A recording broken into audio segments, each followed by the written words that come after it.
देव और वसुधा के रिश्ते की उलझनें हर गुजरते दिन के साथ और बढ़ती जा रही थी। एक ओर सन की करणवीर और उसकी चालाक बहन विधि लगातार देव के पीछे पड़े थे, उसे अपनी मर्जी से शादी के लिए राजी करने की कोशिश कर रहे थे। करणवीर का चेहरा जितना मासूम दिखता, उसका इरादा उतना ही खतरनाक था।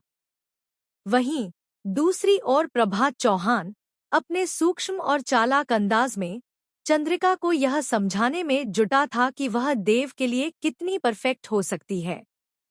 प्रभात की हर बात में इतनी पक्की योजना छिपी थी कि सुनने वाला खुद को इसका शिकार समझने लगे। लेकिन चंद्रिका अपनी सोच और इंटेलिजेंस के साथ प्रभात के प्रस्ताव से नाराज हो गई। उसका मानना था कि देव को चाहिए कोई लड़की जो न सिर्फ पढ़ी लिखी हो, बल्कि मॉडर्न ख्यालों वाली, बिजनेस माइंड वाली और अपनी पहचान बनाने वाली हो। उसे लगता था कि वसुधा जैसे सरल और पारंपरिक सोच वाली लड़की देव के लिए बिल्कुल फिट नहीं है।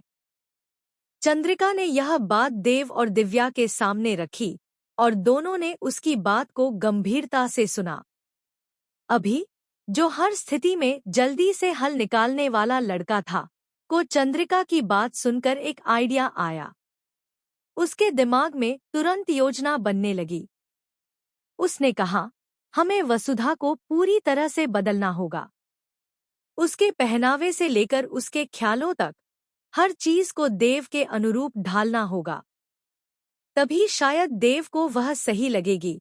दिव्या ने भी इस विचार का समर्थन किया और बोली, हाँ मासा, यही रास्ता सही है। वसुधा में बदलाव लाना ही होगा।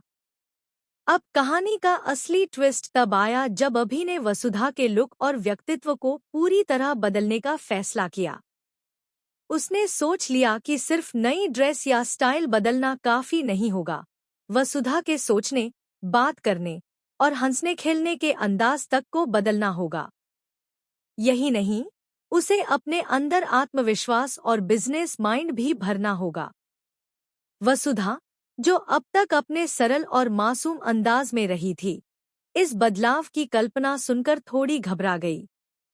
लेकिन अभि और दिव्या की उत्सुक निगाहों के सामने उसके पास कोई विकल्प नहीं था।